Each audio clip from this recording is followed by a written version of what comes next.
Welcome back to Flow Fanatic. Today we're going to be going through the solution from yesterday's challenge around multi-column layouts on Lightning record pages.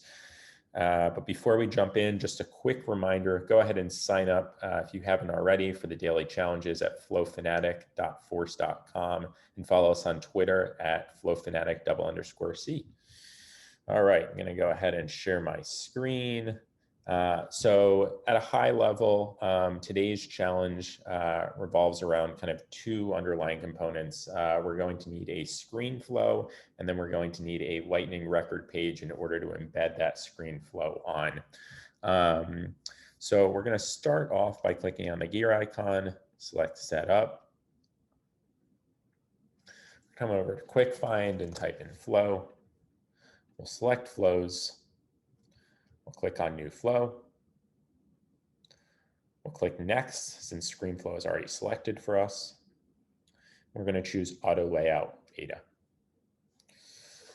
All right, so the first thing we need to do before we can expose the different fields on the Screenflow element, we actually need to go out and query Salesforce to get the record that Salesforce is effectively passing to the flow. So you may remember from a previous video, I talked about how when you embed a Screenflow on a Lightning record page, you have the ability to pass that record ID. And that record ID is passed into a variable that we create called record ID. So let's actually go ahead and start off with that. We'll go ahead and click on New Resource. We'll select Variable for the resource type. We'll name this resource or give it an API name of record ID. Just to be really clear, the API name needs to be spelled exactly this way in order for it to work. I'm going to go ahead and copy that as the description. I'll select text. And then kicker here, we need to select this available for input in order for it to receive the record ID from Salesforce. I'll go ahead and select none.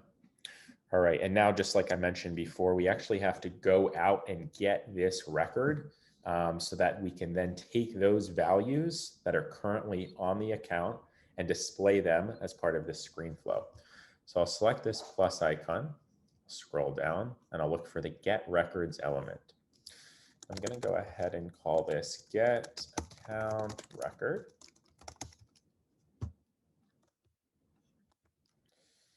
Say get account record for the Screenflow.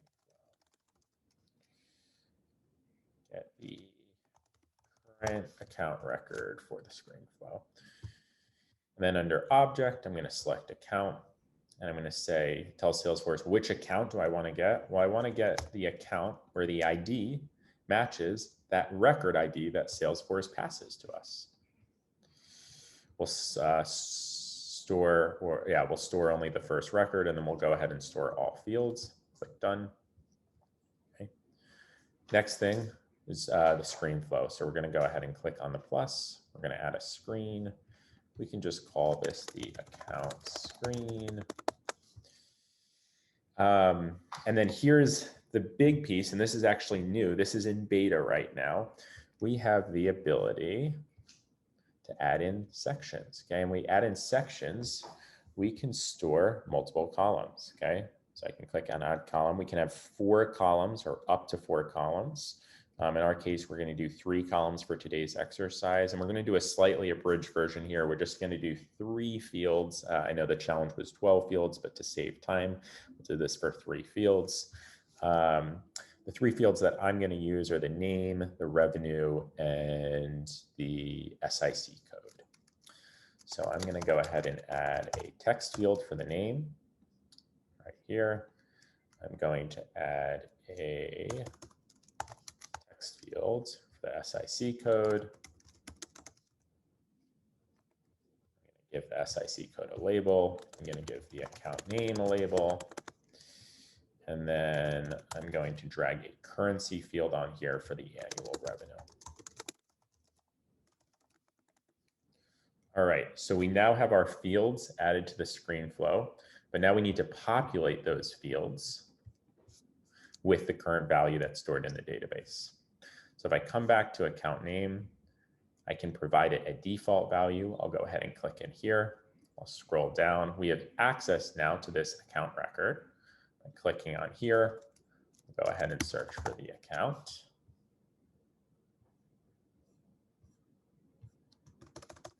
Sorry, I'll search the name, which will pull up the account name. I'll go ahead and click on annual revenue and do the same thing. And then I'll do it again, finally, for the SIC code. All right.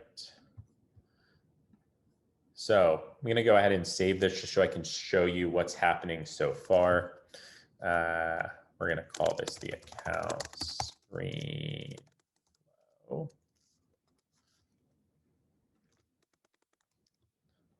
ahead and click save, activate. All right, and I'm going to launch this by clicking debug. Okay, Salesforce is going to ask us for the record ID. So we can give it any record ID. In this case, I'm just going to pull up any account. Pull up Dickinson PLC. I'm going to copy the record ID from the URL. Go ahead and paste it here. All right, great. So the Screenflow is working. We have the account name populated, the annual revenue, and the SIC code. Awesome. So let's go back to the flow. And the one issue right now is if we make any changes, I'll change this to 23, and go ahead and hit finish. Okay, that data is not going to be stored in the database, right? We're not performing an update right now. So we need to add that update element into this step. We'll go ahead and click on the plus icon here. I'll scroll down. I'm going to click update records. Then I'm going to say update account. Update account based on data provided in Screenflow. All right. So I have two options. I can use the IDs in all field values, or in this case, I'm going to specify conditions to identify records and set the fields individually. So I'm going to tell Salesforce what object do I want to update. I'm going to update the account object. Okay. It's going to ask me which account do I want to update. So just like we did with the get records element before, I'm going to say I want to update the account where the ID equals the record ID that was passed. Okay. All right, I'm going to go ahead and now populate the different fields. So I'm going to select the account name. And I'm going to set that to the account name. I'm going to go ahead and do the annual revenue, set that to annual revenue.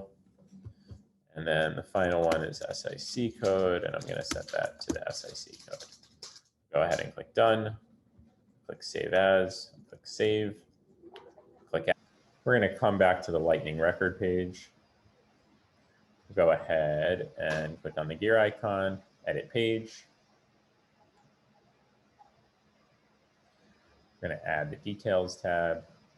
I'm going to go ahead and drag that details tab first. Then I'm going to go ahead and add that screen component. Sorry, the flow component. Go ahead and drag flow. I'll look for the account Screenflow. And then I need to make sure I pass the record ID into the flow. Click save. I'll click the back button. All right, awesome. So we have the account name displayed, we have the annual revenue, we have the SIC code. Let's go ahead and update the account name to Dickinson. Select next. And the data has been updated, and we can see that update right after we click next. Just to confirm, we can go ahead and refresh the page, right? And this still says Dickinson, not Dickinson PLC. Just one more example, I'll change this to $10,000 of revenue. I'll click next, okay? You can refresh that screen just to confirm $10,000, right? So just to, at a high level, go over what happened. We created a Screenflow. We added 3 fields to that Screenflow.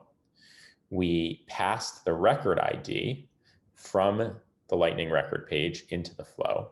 We looked up the account record. We then used that to populate the value of the name from the database, to populate the revenue from the database, and to populate the SIC code from the database. Then we allowed users to go ahead and make any updates. When we click next, that data is now submitted to the database as an update and stored in the database. Okay, so when we refresh the page, when we come back anytime later, we're now seeing the most current value that is in the database. That's all for today. Any questions, feel free to comment, and I will be posting today's challenge in just a few minutes.